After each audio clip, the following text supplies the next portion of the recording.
Ratnam deemed to be university Coimbatore 2026 கல்வியாண்டிற்கான மாணவர் சேர்க்கை நடைபெறுகிறது. தொடர்புக்கு 8448448909. சென்னை மணலியில் மீத்தேன் வாயு வெளியேறியதால் பரபரப்பு. பூமிக்கடியில் செல்லும் குழாயில் உடைப்பு ஏற்பட்டதால் விபரீதம்.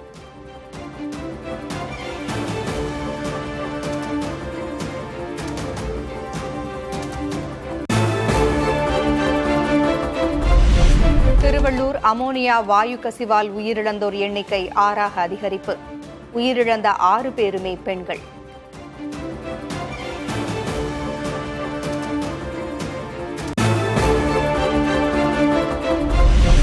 திருவள்ளூர் அமோனியா கசிவால் 74 பேர் பாதிக்கப்பட்டதாக சுகாதாரத்துறை விளக்கம்.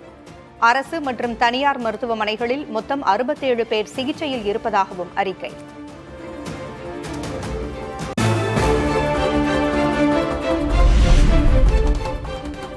சட்டமன்றத்தில் கடும் அமளிக்கு வித்திட்ட அமோனியா வாயு கசிவு விவகாரம்.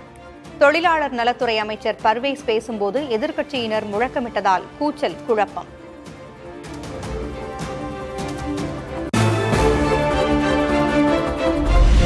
குழாய் இணைப்பில் ஏற்பட்ட கோளாறே இறால் பதப்படுத்தும் ஆலை விபத்திற்கு காரணம். சட்டமன்றத்தில் விதி எண் 110 கீழ் விளக்கமளித்த அமைச்சர் பர்வேஸ். தனியார் கடல் உணவுகளை பதப்படுத்தும் தனியார் தொழிற்சாலையில் ஐஸ் பிளாக்ஸ் ஜெனரேட்டர் மிஷினுக்கு செல்லும் பைப்லைன் வால்வில் எதிர்பாராத விதமாக ஏற்பட்ட விபத்தின் காரணமாக அமோனிய வாயு கசிவு ஏற்பட்டுள்ளது. திருவள்ளூர் அமோனியா கசிவு விவகாரத்தில் 3 நாட்களில் முதற்கட்ட விசாரணை அறிக்கை தாக்கல் செய்ய உத்தரவு. வருங்காலத்தில் இதுபோன்ற விபத்துகளை தடுக்க குழு அமைக்கப்பட்டிருப்பதாகவும் அமைச்சர் பர்வேஸ் பதில். இவ்விபத்தின் குறித்து அறிக்கையின் 24 மணி நேரத்துக்கு உள்ளாகவும் முழுமையான விசாரணை 3 நாட்களுக்கு சமர்ப்பிக்குமாறு மாண்புமிகு முதலமைச்சர் அவர்கள் உத்தரவிட்டுள்ளனர். அமைச்சர் விளக்கத்திற்கு பின் பேச வாய்ப்பளிக்க வேண்டும் என்று திமுக, அதிமுக உறுப்பினர்கள் கோரிக்கை. விதி எண் 110 கீழ் பேசிய பின் விவாதிக்க அனுமதி இல்லை என்று சபாநாயகர் JCD பிரபாகர் மறுப்பு. 110 விதியின் கீழ் மாண்புமிகு அமைச்சர் பேசிய பிறகு விவாதம் இல்லை. அமோனியா வாயு கசிவில் உயிரிழந்தவர்களுக்கு தலா 10 லட்சம் ரூபாய் இழப்பீடு வழங்க சட்டமன்றத்தில் திமுக வலியுறுத்தல். மீண்டும் இப்படி ஒரு சம்பவம் நடக்காமல் தடுக்க தொழிலாளர்களுக்கு விழிப்புணர்வு ஏற்படுத்தவும் திமுக கொறடா ஏவ வேலு கோரிக்கை. தொழிலாளர்களுக்கும் முதலாளிகளுக்கும் ஒரு விழிப்புணர்வு உருவாக்குவதன் மூலமாகத்தான் இதை கட்டுப்படுத்த முடியும். இந்த தொழிலாளர் குடும்பங்களுக்கெல்லாம் பாதிக்கப்பட்ட குடும்பங்களுக்கு ஒரு 5 லட்சம் ரூபாயும், இறந்த குடும்பங்களுக்கு 10 லட்சம் ரூபாய் பணமும் முதலமைச்சர் அறிவிக்க வேண்டும் என்று திராவிட முன்னேற்ற கழகத்தின் சார்பாக.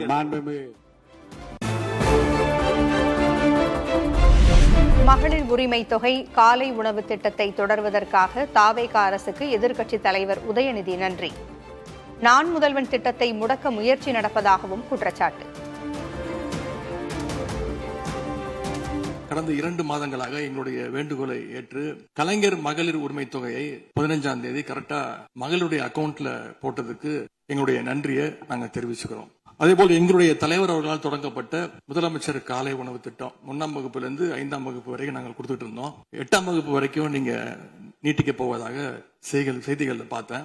எனவே எங்களுடைய திட்டத்தை நீங்கள் இன்னைக்கு எக்ஸ்டெண்ட் பண்ணியிருக்கிறதுக்காக மீண்டும் எங்களுடைய பாராட்டுகளையும் நன்றிகளையும் முதல்ல தெரிவிச்சுக்கிறேன். ஆளுநர் உரையின் போது 2 முறை தேசிய கீதம் பாடியது ஏன் என எதிர்க்கட்சித் தலைவர் உதயநிதி ஸ்டாலின் கேள்வி. தமிழ்தாய் வாழ்த்தையும் 2 அல்லது 3 முறை பாடியிருக்க வேண்டும் என்றும் பேச்சு. தமிழ்தாய் வாழ்த்து ஒரு முறை பாடிட்டீங்க, அதுக்கு வாழ்த்துக்கள். ஏன் தேசிய கீதம் 2 முறை பாடப்பட்டுச்சு? அப்ப ஆளுநர்கிட்ட நீங்க கோரிக்கை வச்சிருக்கனால நீங்க தேசிய கீதம் 2 முறை பாடப்படணும்னா நாங்க தமிழ்தாய் வாழ்த்து 2 முறை இல்ல 3 முறை நாங்க போடுவோம்னு சொல்லி அதை நீங்க செஞ்சு காட்டிருக்கணும். ஆளுநர் உரை என்பது ரீல்ஸ் போட உதவுமே தவிர ரியல் பிரச்சனைகளுக்கு உதவாது என எதிர்க்கட்சித் தலைவர் உதயநிதி சாடல். தேசிய கீதம் 2 முறை பாடப்பட்ட விவகாரத்தில் அரசு சமரசமும் செய்து கொள்ளவில்லை என அமைச்சர் ஆதவ் அர்ஜுனா பதில்.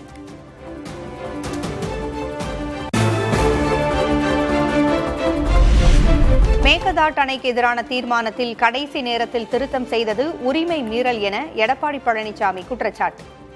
சபாநாயகர் JCD பிரபாகர் ஏற்க மறுத்ததால் சட்டமன்றத்தில் அமளி.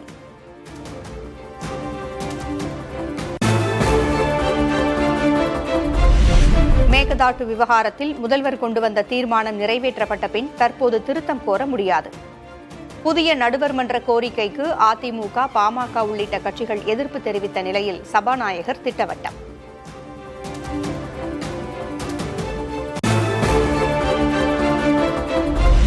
காவிரி விவகாரத்தில் புதிய நடுவர் மன்றம் உருவாக்க வேண்டும் என்பதே சட்ட வல்லுநர்களின் பரிந்துரை. ஏற்கனவே உள்ள ஆணையத்தின் மீது நம்பிக்கை இழந்துவிட்டதாகவும் அமைச்சர் ஆதவ் அர்ஜுனா விளக்கம். இந்த காவிரி வாட்டர் கமிஷன் மீது நம்ம நம்பிக்கை இழந்துட்டோம். இந்த கமிஷனை நம்ம இமிடியட்டா கேன்சல் பண்ணிட்டு புதிய கமிஷன்ங்கிறது முழுக்க முழுக்க மேகதாது அணையில அணை கட்டக்கூடாது அப்படிங்கிறதுக்காகவே இந்த கமிஷன் உருவாக்கணுங்கிறது தான் நம்மளுடைய சட்ட வல்லுநர்களுடைய ஆலோசனை. சட்டமன்றத்திலிருந்து எடப்பாடி பழனிசாமி தலைமையில் அதிமுக MLAக்கள் வெளிநடப்பு.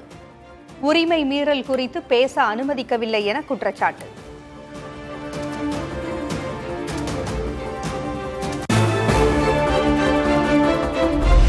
சட்டமன்றத்தில் மீண்டும் இரு அணிகளாக செயல்படுகிறார்களா அதிமுக உறுப்பினர்கள்?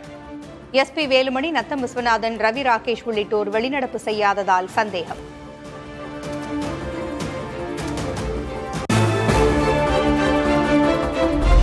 மேகதாட்டு தொடர்பான திருத்தப்பட்ட தீர்மானத்தை அதிமுக ஆதரிக்கவில்லை என்று எடப்பாடி பழனிசாமி திட்டவட்டம்.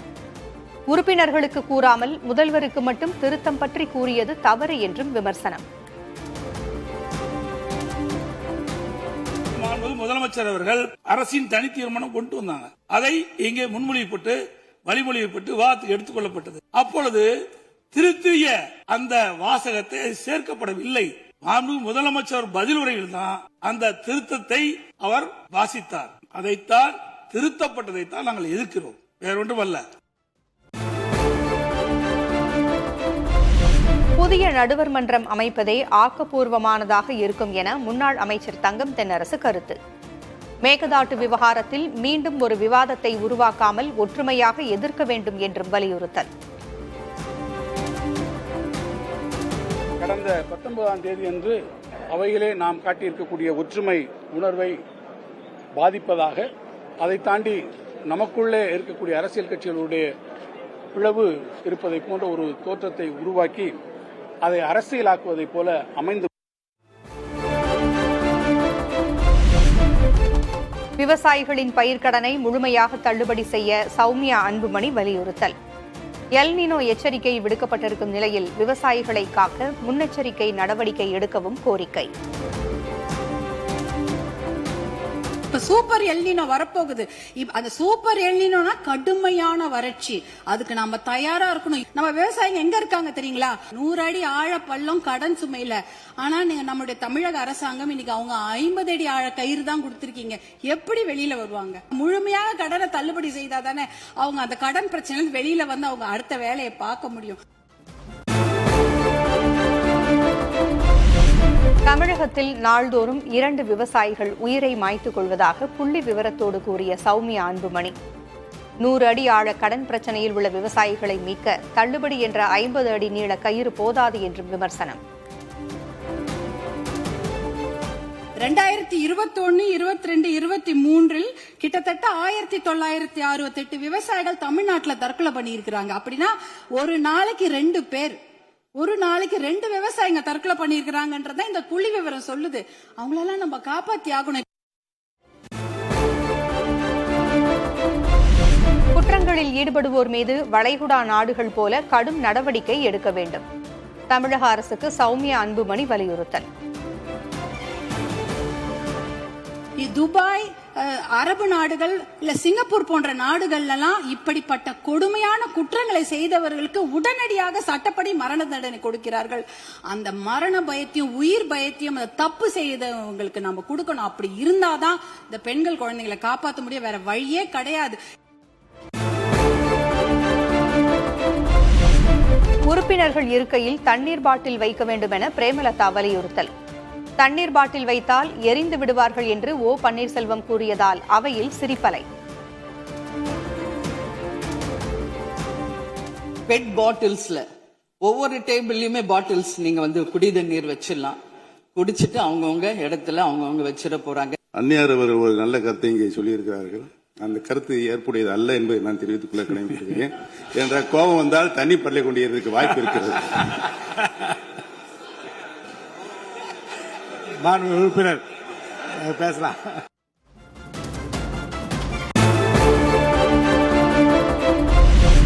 மன்னார்குடி எம்எல்ஏ காமராஜ் பேச எழுந்தபோது 7 முறை இடையூறு. தன்னை பேச அனுமதிக்குமாறு கோரிக்கை விடுத்ததால் சட்டமன்றத்தில் சிரிப்பலை.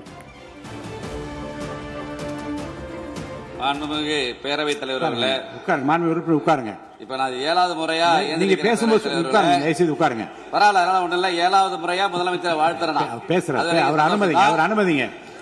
நான் இவங்க குறுக்கிட்டதுனால 7வது முறையா நான் எந்திரிச்சிருக்கிறேன். 7வது முறையா மாண்புமிகு முதலமைச்சர் அவர்களை நான் வாழ்த்த கடமைப்பட்டிருக்கேன். ஏன்னா ஒருவரை முதலமைச்சரை வாழ்த்தும் போதும் இடையில உறுப்பினர்கள் குறுக்கிடுவதும் நான் உட்கார்றதும் இப்ப இது 7வது முறை.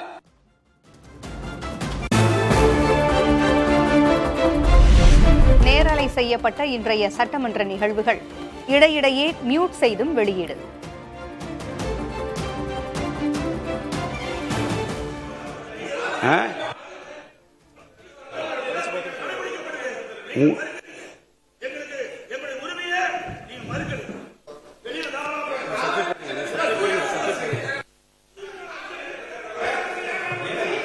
நீங்க உட்காருங்க.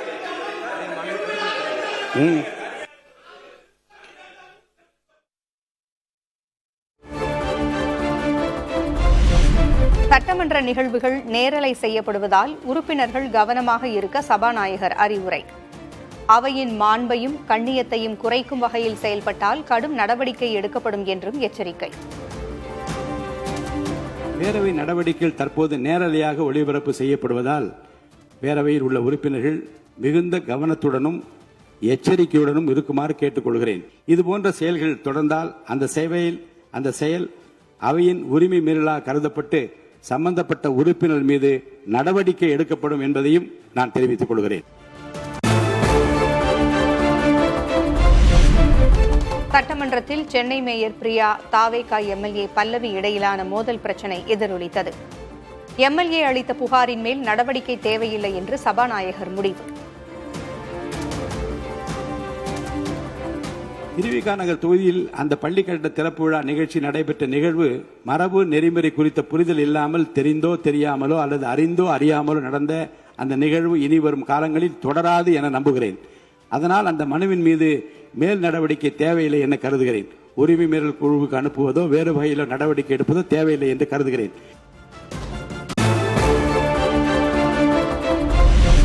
பிறந்த நாள் கொண்டாடும் முதல்வர் விஜய்க்கு சட்டமன்றத்தில் வாழ்த்து. அரசியலில் மறுமலர்ச்சி நாயகன், நம்பிக்கை நட்சத்திரம் என சபாநாயகர் புகழாரம்.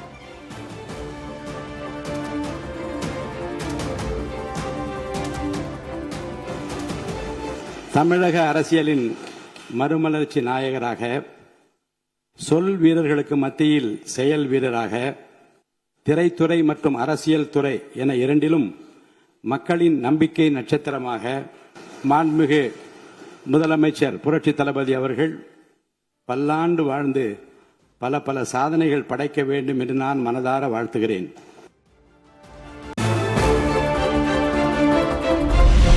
தமிழ்நாடு முதல்வர் விஜய்க்கு பிரதமர் மோடி பிறந்த நாள் வாழ்த்து. நீண்ட காலம் ஆரோக்கியத்துடன் வாழ பிரார்த்திப்பதாக எக்ஸ் தளத்தில் பதிவு.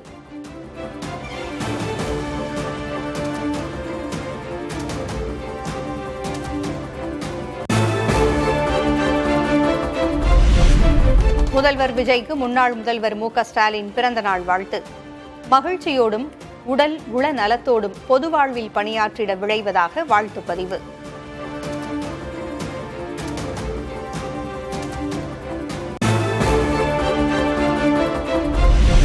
முதல்வர் விஜய்க்கு முன்னாள் முதல்வர் எடப்பாடி கே பழனிசாமி பிறந்த நாள் வாழ்த்து. நீண்ட ஆயுள் மற்றும் உடல் நலத்துடன் பணியாற்ற வாழ்த்தி பதிவு.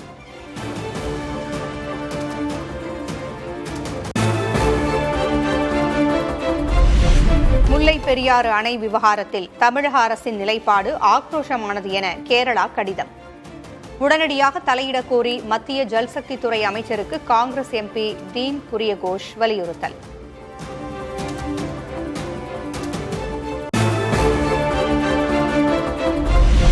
மேகாலயாவையே புரட்டி போடும் வகையில் ஒரே இரவில் 53 சென்டிமீட்டர் மழை பதிவு. மழை தொடரும் என்ற எச்சரிக்கையால் முன்னெச்சரிக்கை நடவடிக்கை தீவிரம்.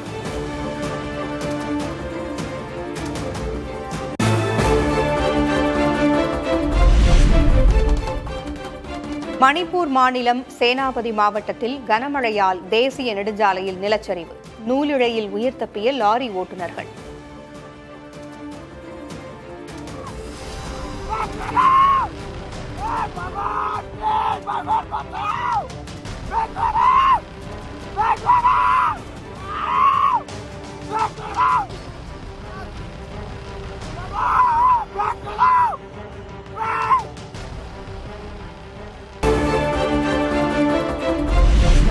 நீட் மறுதேர்விற்கு 75% மாணவர்களை வருகை. முதலில் நடந்த தேர்வில் 95% மாணவர்கள் வந்த நிலையில் மறுதேர்வில் மேலும் சரிந்த எண்ணிக்கை.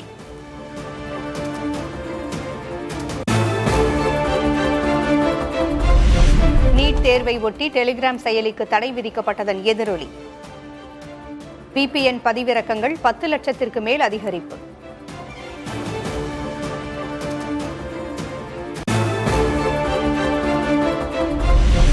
ஒசூரில் நீட் தேர்வுக்கு சற்று நேரத்திற்கு முன் உயிரை மாய்த்துக் கொண்ட இளைஞர். பெற்றோரிடம் மன்னிப்பு கேட்டு உருக்கமான கடிதம். காவல்துறை விசாரணை.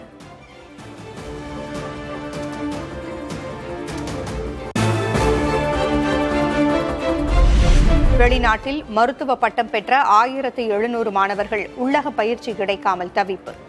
தமிழ்நாடு அரசு மருத்துவமனைகளில் குறைவான உள்ளக பயிற்சி இடங்களே இருப்பதால் 1.5 ஆண்டுகளுக்கு மேலாக காத்திருப்பு.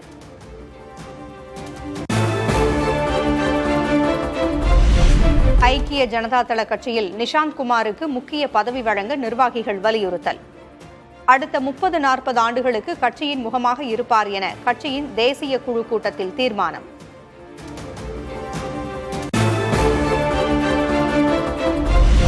உத்தவ் சிவசேனா கட்சியைச் சேர்ந்த 6 எம்பிக்கள் இன்று மாலை ஏக்நாத் ஷிண்டே தலைமையிலான சிவசேனாவில் இணைவதாக தகவல். ஷிண்டேவுடன் சேர்வதாக ஏற்கனவே 2 பேர் கூறிய நிலையில் அவர்களோடு மேலும் 4 பேர் இணையும் நிலை.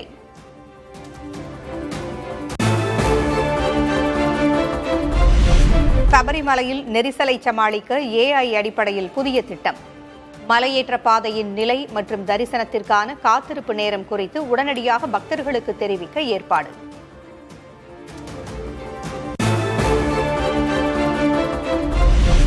உத்தராகண்டில் உடற்பயிற்சியின் போது உயிரிழந்த காவல்துறை அதிகாரி.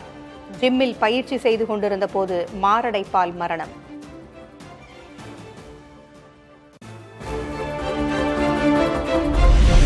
அமைதி ஒப்பந்தத்தை 60 நாட்களுக்குள் எட்ட அமெரிக்கா ஈரான் இடையே உடன்பாடு. சுவிட்சர்லாந்தில் நடைபெற்ற கூட்டத்தின் முடிவு குறித்து கத்தார், பாகிஸ்தான் கூட்டறிக்கை.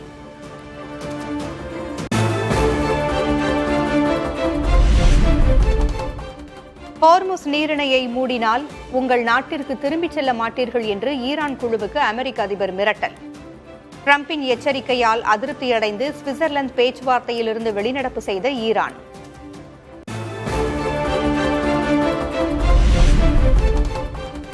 கத்தாரில் இயற்கை எரிவாயு ஆலை வெடிவிபத்தில் 54 பேர் படுகாயம், 18 பேரை காணவில்லை.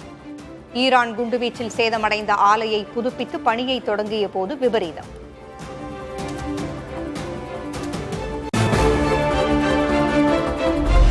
நியூயார்க்கில் உள்ள புகழ்பெற்ற டைம் சதுக்கத்தில் யோகா தினம் அனுசரிப்பு. இந்தியர்களோடு அமெரிக்கர்களும் யோகா பயிற்சி.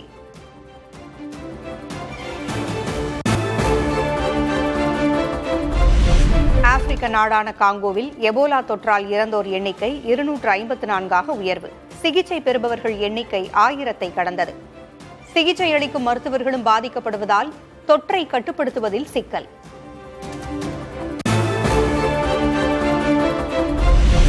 கொலம்பியா அதிபர் தேர்தலில் வலதுசாரி வேட்பாளர் எஸ்பிரியல்லா வெற்றியை சாலையில் கொண்டாடிய ஆதரவாளர்கள்.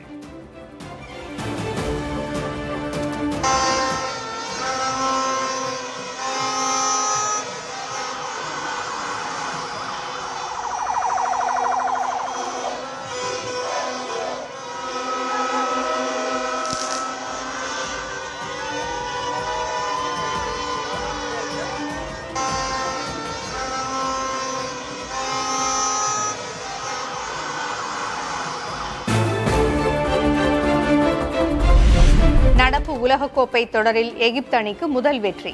நியூசிலாந்து அணிக்கு எதிரான போட்டியில் 3 கோல்கள் அடித்து வெற்றி.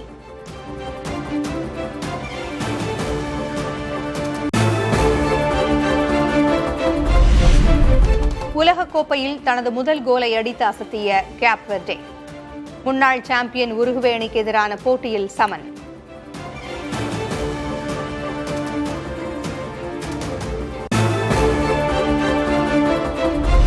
அர்ஜென்டினா ஆஸ்திரியா மோதலை காண குவிந்த ரசிகர்கள்.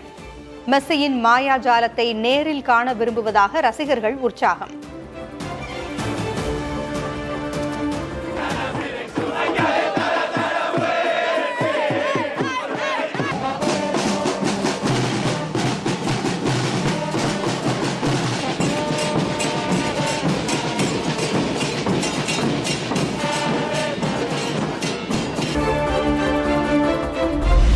தாவேகா அரசு அமைந்த 40 நாட்களில் எந்த தொழில் நிறுவனமும் மாநிலத்தை விட்டு வெளியேறவில்லை.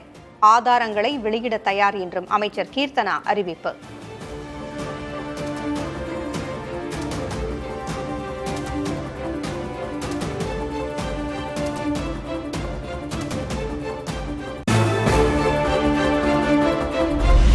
கடந்த திமுக ஆட்சியில் 25 நிறுவனங்கள் தமிழ்நாட்டை விட்டு வெளியேறிவிட்டன. முதலீடுகள் வெளிமாநிலம் சென்றதால் 2 லட்சம் பேரின் வேலை வாய்ப்பு பறிபோனது என்றும் அமைச்சர் கீர்த்தனா குற்றச்சாட்டு. கடைசி 5 வருஷத்துல அவங்க பக்கத்து ஸ்டேட்டுக்கு விட்டு கொடுத்த ப்ராஜெக்ட் எத்தனை தெரியுமா? 25 இன்வெஸ்ட்மெண்ட். அந்த 25 இன்வெஸ்ட்மெண்டோட வேல்யூ என்ன தெரியுமா? 3.3 லட்சம் கோடி. அதனால எத்தனை ஜாப் நம்ம தமிழ்நாட்டு இளைஞர்கள் இழந்திருக்காங்க தெரியுமா? 2,03,000 ஜாப்ஸ் இழந்திருக்காங்க.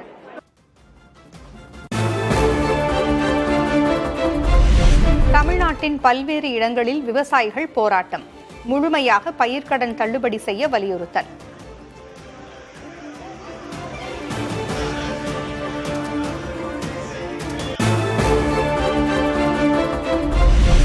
அரசின் கவனத்தை ஈர்க்க கடலூரில் விசிலடித்து போராட்டம். நாகையில் மண் சாப்பிடும் போராட்டத்தில் ஈடுபட்ட விவசாயிகள்.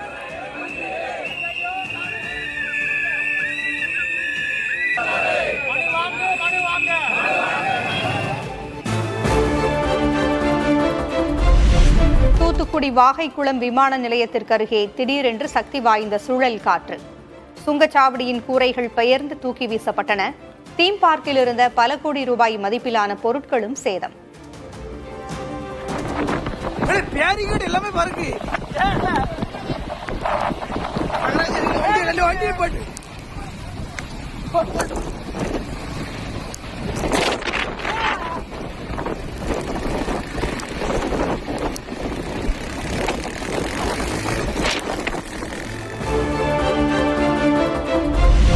தூத்துக்குடியில் வீசிய சுழல் காற்றால் 100க்கும் மேற்பட்ட வீடுகள் சேதம். பாதிக்கப்பட்ட மக்களுக்கு நிவாரணம் வழங்க பொதுமக்கள் கோரிக்கை.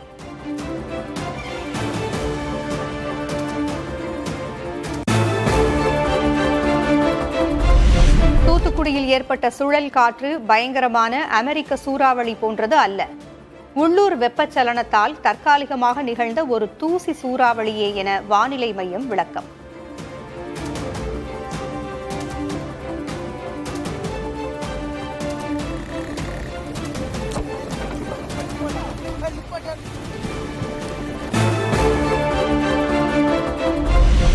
ராமேஸ்வரம் மீனவர்கள் இன்று கடலுக்கு செல்ல மீன்வளத்துறை அதிகாரிகள் தடை. 40 முதல் 50 கிலோமீட்டர் வேகத்தில் காற்று வீசக்கூடும் என்பதால் முன்னெச்சரிக்கை நடவடிக்கை.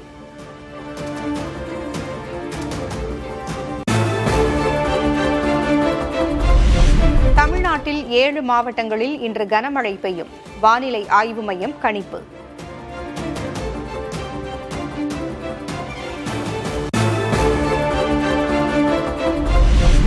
உதகை சுற்றுவட்டார பகுதிகளில் கனமழை. மத்திய பேருந்து நிலையத்திற்கு அருகே உள்ள பாலத்தின் கீழ் தண்ணீர் தேங்கியதால் போக்குவரத்து பாதிப்பு.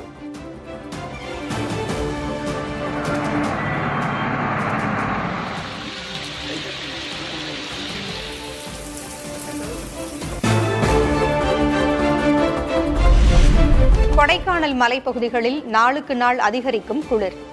சுற்றுலா பயணிகளின் வருகை வெகுவாக குறைந்தது.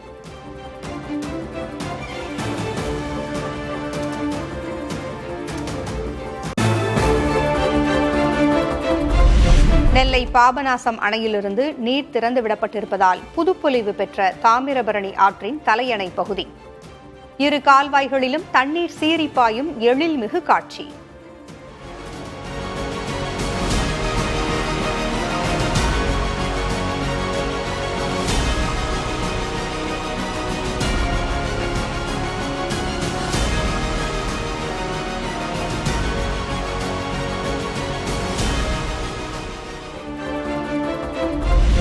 ஈரோடு மாநகராட்சியில் பணியாற்றி வரும் தூய்மை பணியாளர்கள் வேலை நிறுத்தம். தூய்மை பணிகளை தனியாரிடம் ஒப்படைக்கக்கூடாது என வலியுறுத்தி போராட்டம்.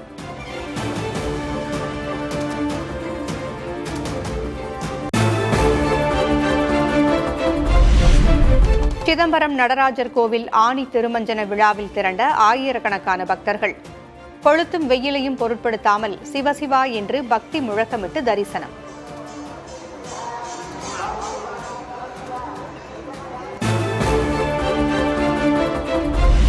திருவண்ணாமலை அண்ணாமலையார் கோவிலில் ஆனி திருமஞ்சன விழா கோலாகலம். நடராஜ பெருமானுக்கு சிறப்பு அபிஷேகம் செய்து வழிபாடு.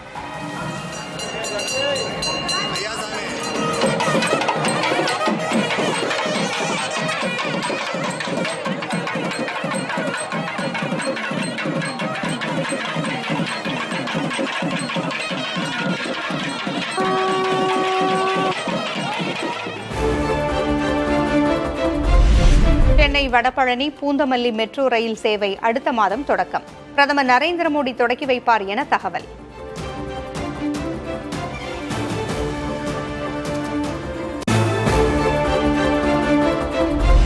சென்னையில் 61% மக்களுக்கு வீட்டிலிருந்து நடந்து செல்லும் தூரத்தில் பேருந்து நிறுத்தம். மாநகர போக்குவரத்து கழகம் நடத்திய ஆய்வில் தகவல்.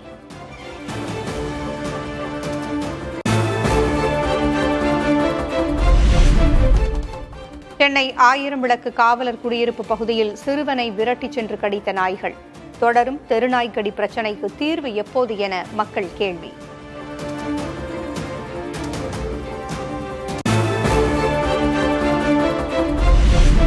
பள்ளிகளும் கல்லூரிகளும் உள்ள இடங்களில் தெருநாய்களை கட்டுப்படுத்துவது அவசியம். தாமாக முன்வந்து விசாரிக்கும் வழக்கில் சென்னை உயர்நீதிமன்றம் உறுதி.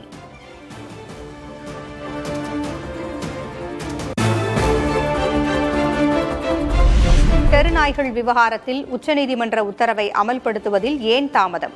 4 வாரங்களுக்குள் தமிழ்நாடு, புதுச்சேரி அரசுகள் தனித்தனியாக நிலை அறிக்கை தாக்கல் செய்ய உத்தரவு.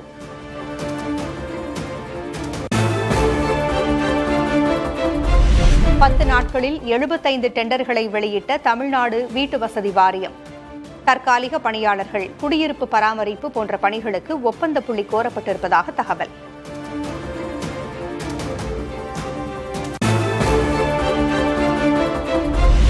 சமூக நீதி விடுதிகளில் வாரத்திற்கு 5 நாட்கள் முட்டை, 1 நாள் மட்டன் வழங்க உத்தரவு. அதிகாரிகளுடன் ஆலோசனை நடத்திய முதல்வர் விஜய். விடுதிகளில் உரிய ஆய்வு நடத்தவும் ஆணை.